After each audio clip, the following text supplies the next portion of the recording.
Hello students, maths for competitive exam part 6 question number 1 from percentage. Question में given है कि एक school में छात्रों की संख्या प्रत्येक क्रमागत वर्षों में क्रमशः बढ़ता तथा घटता है। इसकी शुरुआत 10% की वृद्धि से होती है। यदि वर्ष 2000 में छात्रों की संख्या वर्ष की तुलना वर्ष 1996 में उसकी संख्या से की जाए तो निम्नलिखित में से कौन सा कथन निश्चित रूप से सही है। तो क्वेश्चन को देखते हैं। कह रहा है कि जो छात्रों की जो संख्या है वो क्रमागत वर्षों में लगातार वर्षों में बढ़ती है और घटती रहती है, और इसमें कहते हैं इसकी शुरुआत 10% की वृद्धि से होती है। और 2000 में छात्रों की जो संख्या है वो 1996 में उसकी संख्या से की जाए तो कितना परसेंट का डिफरेंस आया है, ज़्यादा है या कमी है। ठीक है, तो हमें नहीं पता कि बच्चे कितने हैं, तो मैंने मान लिया कि टोटल स्टूडेंट जो हैं वो 1996 में 100 थे। ठीक है, तो अगर 1996 में 100 थे तो पहली शुरुआत जो इसकी वृद्धि से कह रहा है, तो अगर इसकी 10% में बढ़ा दूँ तो 110 हो जाएगा। अब फिर इसके बाद कह रहा है कि इसके बाद फिर घटती भी है, तो अगर मैं 11 माइनस कर दूँ सेकेंड ईयर के लिए तो तुम्हारा क्या हो जाएगा, 99 हो जाएगा। देखो ये 1996 के बाद आपका 1997 का है, ये 1998 का है, फिर इसके बाद फिर बढ़ेगा, ये 1999 का हो जाएगा। तो बढ़ेगा कितना, 9.9 बढ़ जाएगा। तो 9.9 अगर 99 में मैं ऐड करता हूँ तो 99 में 9 पॉइंट अगर 9 ऐड करता हूँ, ठीक है, तो 9 ये हो जाएगा, 9 9 18 का 8 कैरी 1 9 1 10 108.9 आ जाएगा। तो 108.9 हो जाएगा। ये हमने बढ़ा दिया 1999 का। अब मुझको इसमें से घटाना है और 2000 की वैल्यू आ जाएगी। देखो पहले इंक्रीमेंट, ठीक है, फिर डिक्रीमेंट माइनस, फिर इसके बाद इंक्रीमेंट, और अब लास्ट आपका डिक्रीमेंट आ जाएगा। तो कह रहा है कि अब मुझको इसका 10% घटाना है। तो आपको पता होगा कि 108.9 का जो है 10% क्या होता है, 10.89। ये मैं इसको यहाँ ना करके मैं इधर कर देता हूँ। तो क्या वैल्यू दी है बेटे, 108.9 का 10% क्या होता है, 10.89, क्योंकि पॉइंट जो है जस्ट लेफ्ट साइड जो है आपका शिफ्ट हो जाएगा। तो 10.89 आपका आ जाएगा। तो इसको मैं 0 मान लेता हूँ। तो 10 में से 9 गया 1, माइनस करना है, 8 में से 8 गया 0, पॉइंट आ जाएगा यहाँ पे आपका बेटे। ये 8 जो है एजिटिव रहेगा और यहाँ पे बचेगा आपका 10 में से बन गया 9। तो 98 पॉइंट आपका 98.01 जो है आपका आ जाएगा। तो देखो अप्रोक्स जो है 2% की डिफरेंस हो गया है। पहले 100 माना था, 98 पॉइंट समथिंग है, इसका मतलब लगभग 2% की कमी होगी। इसका ऑप्शन जो है बी आंसर हो जाएगा। इसका नेक्स्ट पार्ट देखते हैं बेटे। नेक्स्ट पार्ट में गिवन है, मिस्टर यादव अपनी मासिक आय का 60% विद्युत उपकरण पर खर्च करता है तथा शेष का 50% वह कपड़े और यातायात पर खर्च करता है। ठीक है, यदि वह प्रतिवर्ष 48,456 रुपये की बचत करता हो तो वह कपड़े तथा यातायात पर कितने रुपये खर्च करता है। देखो मिस्टर यादव है, हमें नहीं पता उसकी खर्चे कितने हैं, उसकी कमाई कितनी है, उसकी आय कितनी है, हमें नहीं पता। मैंने मान लिया उसकी जो आय है वो हमें ज़्यादातर मैं हमेशा एक्स और 100 मान के ही सोल्व करता हूँ, 100 मान के ज़्यादा सोल्व करता हूँ, 100 ही मान लेते हैं। ठीक है, तो कह रहा है अपनी मासिक आय का 60% विद्युत उपकरण पर खर्च करता है। मान लो 60 रुपये, 60% जो है 60 रुपये ही होते हैं, तो 60 रुपये उसने किस पे खर्च कर दिया, विद्युत उपकरण पे। कह रहा है शेष का 50% कपड़े और यातायात पे। शेष कितने बचे बेटे, 40।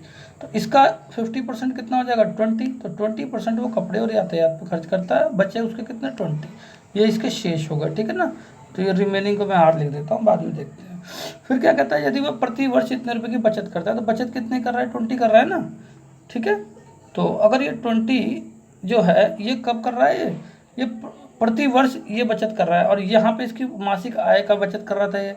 तो ये प्रति वर्ष जो वैल्यू है ना, ये जो आपको दी हुई है 48,456 को अब 12 से डिवाइड कर दो, पर मंथ की बचत आ जाएगी, तो ये 20 के बराबर हो जाएगा। देखो 12 चौक 48, ठीक है, तो फिर 0 ले लेंगे, 45 12 3 36, अब 12 84 12 8 96, तो ये आ जाएगा बेटे 4038। तो ये देखो क्या कह रहा है कि वो कपड़े तथा यातायात पर खर्च कितने रुपए करता है। तो खर्च कितने रुपए करता है, 20 रुपये करता है, तो 20 के बराबर ही आ गया। हमको इधर उधर कुछ करना नहीं है, डायरेक्ट इसका आंसर आ जाएगा 4038। ठीक है ना, वो पूछी कपड़े और यातायात करा है और कपड़े और यातायात भी शेष के बराबर ही है, तो इसीलिए हमारा आंसर वही मैच कर गया। ठीक है ना, इसमें नेक्स्ट क्वेश्चन देखते हैं हम लोग।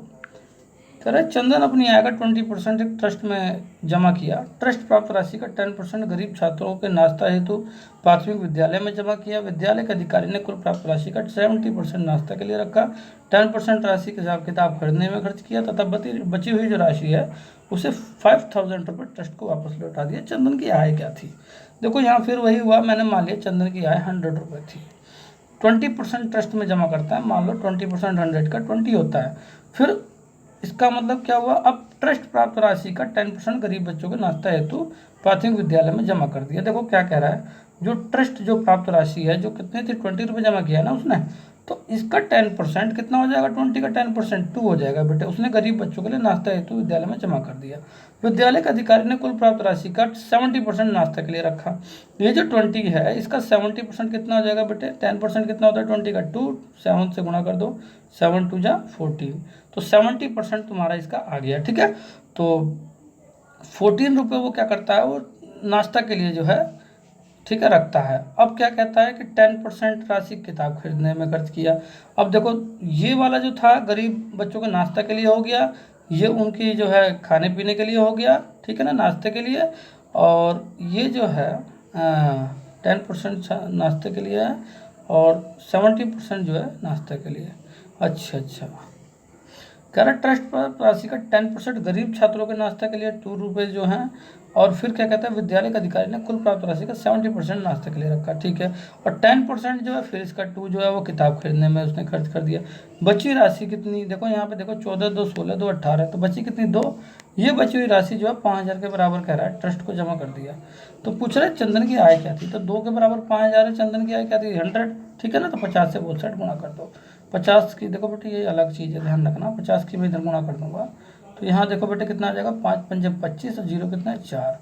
ठीक है, देखो कौन सा आंसर इसका, ये रहा आपका बी ऑप्शन हो जाएगा। ठीक है, उम्मीद करता हूँ कि आपके समझ में आ गया होगा बेटे, इसमें ज़्यादा कोई टेंशन वाली बात नहीं है। उसका जो भी इसने जमा किया था ट्रस्ट में, इसी के ही परसेंट निकाल रहा है। पहले गरीब बच्चों को नाश्ते के लिए जमा करा, फिर उसने अधिकारी ने कुल प्राप्त राशि का 70% ये हो गया, इसके बाद 10% किताब के लिए हो गया, जो बच गई उसके बराबर वैल्यू पुट कर दी। ठीक है, नेक्स्ट क्वेश्चन सोल्व करते हैं। करें एक त्रिभुज का क्षेत्रफल 125 वर्ग सेंटीमीटर है, यदि उसके आधार को 20% और ऊंचाई को 10% से बढ़ा दिया जाए तो परिवर्तन क्षेत्रफल क्या होगा। तो उसका परिवर्तित क्षेत्रफल देखो बेटा, त्रिभुज का कोई भी जो क्षेत्रफल होता है, ठीक है ना, उसका जो फार्मूला होता है ये होता है 1/2 गुणा बेस गुणा हाइट। ठीक है, तो इसकी वैल्यू कितनी कह रहा है, 125 वर्ग सेंटीमीटर दिया हुआ है। ठीक है, तो अब कह रहा है उसके आधार को 20% और ऊंचाई को 10% से बढ़ा दिया जाए। तो एक बात बताओ यहाँ से अगर b और h की वैल्यू मैं चेक करूँ तो b और h बराबर कितना हो जाएगा, 125 के 2 गुणा में चला जाएगा ना, तो 250 के बराबर हो जाएगा। अब कह रहा है कि उसके आधार को 20% से बढ़ा दूँ, तो फार्मूला यही होता है ना, 1/2 गुणा b की वैल्यू कितनी हो जाएगी। फिर अगर 20% बढ़ा देगा तो आपको पता होगा बेटे कि 120/a कितना होता है, 6/5 हो जाएगा ना, 120/100, और h कितना करा 10%, तो ये बेटे आपको पता होगा 11/10 हो जाएगा 110 का। तो यहाँ से आपका जो है कितना बता रहा है, ये कहता है कि आपका परिवर्तित क्षेत्रफल बताना है। तो देखो ये तो ये h का था ना, ये h की वैल्यू थी, तो यहाँ गुणा h की भी कर दो बेटे। ठीक है, तो b इंटू एच पहले लिख लेंगे, तो b h की वैल्यू कितनी है 250, तो 1/2 गुणा 250, ये वैल्यू 1/2 वाली है। ठीक है, अब आपका बचा क्या, 6/5 गुणा 11/10, तो 6/5 गुणा 11/10। ठीक है, तो देखो क्या होने वाला है, यहाँ 0 से 0 चला जाएगा, ये वाला 5 पंजे 25। ठीक है, 2 तिहाई 6, आपके ऊपर वाली वैल्यू जो भी मल्टीप्लाई कर दो, 11 5 तिहाई 15 और 15 गुणा 11 बच गया ना, तो 15 गुणा 11 कितना हो जाएगा, 15 दहाँ पे 150 और 15 कितना होते हैं 165, तो आपका ऑप्शन हो जाएगा बेटे बी। ठीक है, ये हो जाएगा फोर्थ क्वेश्चन। नेक्स्ट क्वेश्चन को सोल्व करते हैं। कहता है अलका की आय मंजू की आय से 20% अधिक है और मंजू की आय संजू की आय से 25% कम है। यदि अलका तो संजू की आय में 800 रुपये का अंतर हो तो मंजू की आय क्या है। देखो एक बात बताओ, अलका है एक मंजू है और एक संजू है। ठीक है, अलका जो है किस पे डिपेंड हो गई, मंजू पे, और मंजू किस पे डिपेंड हो गया, संजू को। तो संजू को मैं मान लेता हूँ, संजू के 100 रुपये कमाई थी, तो मंजू जो है संजू से 25% कम है, तो मंजू कितनी हो जाएगी 75, और अलका कितना है 20% अधिक है मंजू से, तो 75 का अगर मैं 20% देखूँ तो 10% 7.5 हो जाएगा, तो 20% 15 हो जाएगा, तो 15 बढ़ा दो इसमें तो कितना हो जाएगा बेटे 90।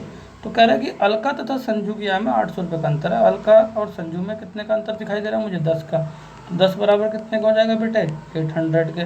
ठीक है, तो मंजू की आय पूछ रहा है, मंजू की कितनी है 75, मुझे यहाँ पे कितना बनाना है 75, पहले 0 से 0 काट दो, तो 1 की वैल्यू आ जाएगी 80 और 75 से मल्टीप्लाई कर दो बोथ साइड। ठीक है बेटे, तो यहाँ से बेटे 0 हो जाएगा, 8 पंजे 40 का 0 कैरी 4, 8 से 56 और 4 60, तो बेटे ये जो वैल्यू है 6000 रुपये जो है अलका की आ जाएगी।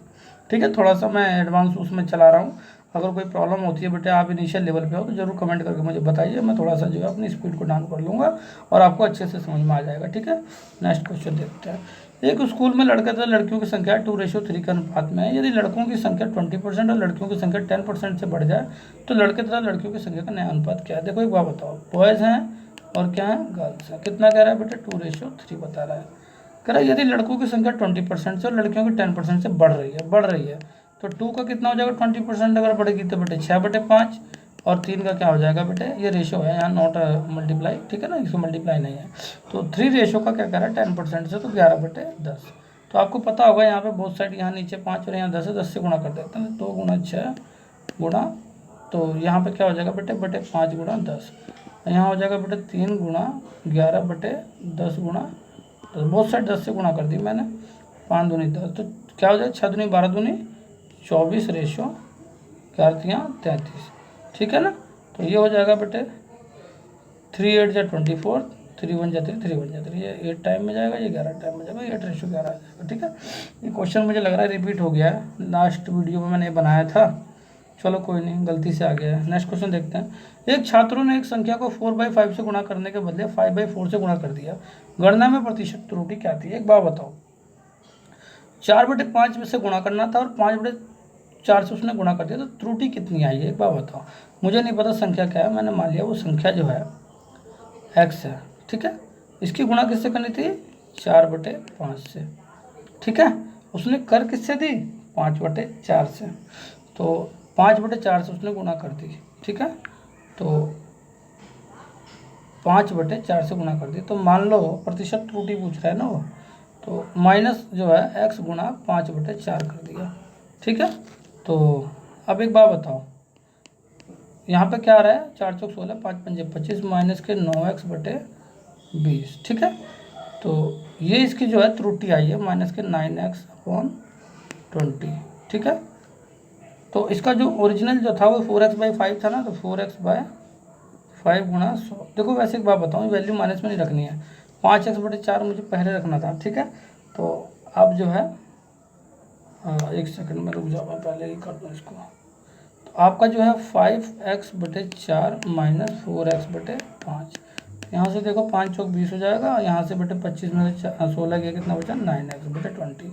ये बेटे इसकी त्रुटि आ गई, ठीक है। किस में से आई है, आपकी करना किससे था, 4/5 से, तो ये हो जाएगा 4x/5 गुणा 100, प्रतिशत त्रुटि निकल जाएगी, ठीक है ना। देखो कैसे होगा, 5 चौक 20, ठीक है।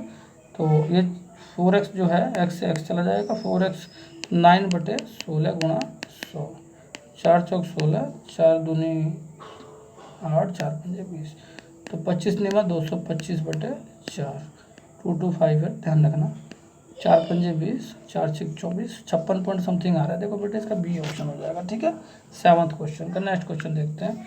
कहता है एक आयत की लंबाई को 50% से बढ़ा दिया जाए, उसकी चौड़ाई का 20% से कम कर दिया जाता है, तो क्षेत्रफल में कितने % का परिवर्तन होता है। देखो एक बात बताऊँ, मैंने अभी इससे पहले भी एक क्वेश्चन कराया था आयत से रिलेटेड, अगर दोनों बढ़ता है तो दोनों में प्लस कर दो, अगर एक माइनस होता है तो आयत का जो ए पार्ट है वो कितना मान लेते हैं, 50%, अब बी की वैल्यू कितना मान लेते हैं, 20%, ठीक है।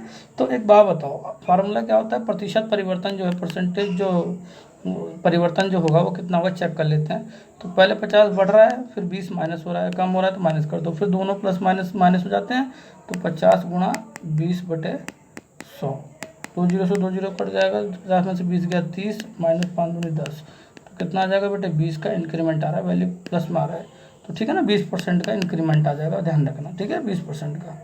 आगे बढ़ते हैं। 20 लीटर मिश्रण में जिसमें 60% अम्ल है, कितना लीटर पानी मिला दिया जाए कि मिश्रण में 30% अम्ल हो।